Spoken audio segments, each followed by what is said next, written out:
Alright, now, first off, I'm just going, because the green onions or the spring onions are they're optional. They're for decos for later on, for garnishing, so, but I like them, so I'm going to use 4. Don't have to be really fine, just give it a bit of a, take some of the green as well, because it adds to the colour. Don't throw away onion tops, they're fabulous in any sort of cooking. You can freeze them, use them in stews and cooking and that later on, or you can use them in your salads and that. So I'm going to put them aside, put them in the fridge, or we might use them making a salad sometime. Okay, them aside. That's the chopping for today. This soup, it's Chinese chicken and corn soup. Alright, so everything goes in your pot, well nearly everything. So first off, chicken stock. I've got the Lazies, and this is supposed to be super quick, super easy, so it's a bought stock. You can use your own. The equivalent to 4 cups or a litre, roughly. Depends on how much juicy part that you really want. Okay, next thing is your corn. Now I didn't have any creamed corn in the pantry, so what I did, I had 2 cans of corn kernels. To make it up into like a creamed corn, the buzz came in. I put it into the blender and there we go. And that, I don't know if you can see that there, it has creamed it. So in that goes, might put that in there to get all the little bit, give it a swoosh there, empty that. There, you don't have to be fussy. Recycle, wash. Next to go in is your soy sauce. I've got a light soy sauce today, so we need 2 teaspoons of soy sauce. 1, 2.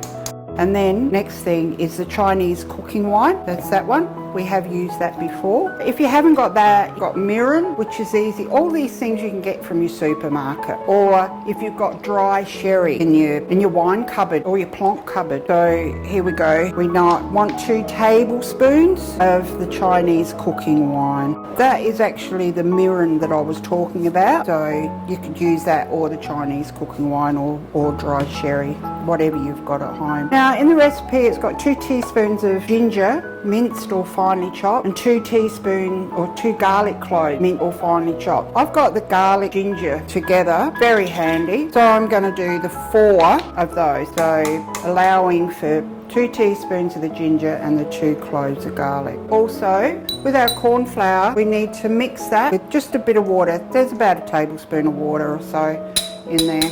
Hope that's not clanging too loudly in your ears. Just dissolve that, dissolve it. Make sure it is dissolved because otherwise you're going to get it. In it goes. Now we're going over to the stovetop and we're going to make things happen. We're over here. We're going to just give it a good stir so all of those ingredients that we've put into the soup is in there. Oh, mix it all up. Okay, turn it on. And away we go. So got it on a high heat. We want to bring it to the boil. And once it starts boiling, then we can add some other bits. If you can see in there, oh, look at all that corn.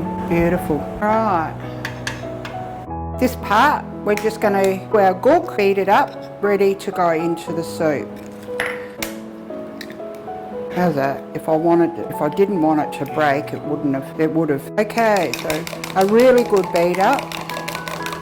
Can add a little bit of cold water. I don't find it necessary. Use a fork, use a whisk. I prefer whisks, but ones that we've got here are a little bit big to go into this little jug. There we go. Look, no great big lumps. It's all done. Beautiful. And then our soup will just about be boiling now. Put the shells in the bin. If you've got a nice garden, crushing up the eggshells is good for your garden too. So now we'll go back over to the pot. Okay, because you've got to let it cook for another 5 minutes when you turn it down. So really it's just, you know what they say, the watch pot never boils. What we're going to do now is make a little whirlpool. We're going to add while it's like this, taste it. If you need to add any salt or pepper, whatever you like, add it now. I prefer not to because I like things very salty. A lot of people don't. And some health experts say cut down on your salt. Well, yeah, I don't. All right.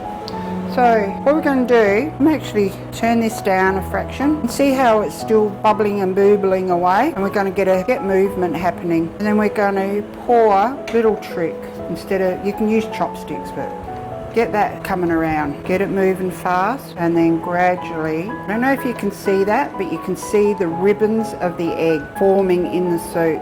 Just a thin stream. There we go. Last bit. Cool.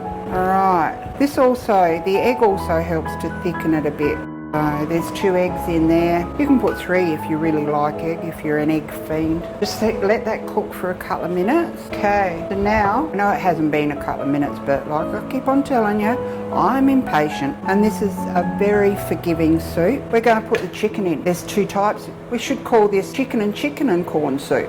Get the fun. Chicken before it's a chicken in the egg form, and then chicken after. Oh God, I'm corny. Right, just let that heat through, thicken a little bit more, and that is your soup made. So now we're going to plate up, bowl up, dish up. Cool.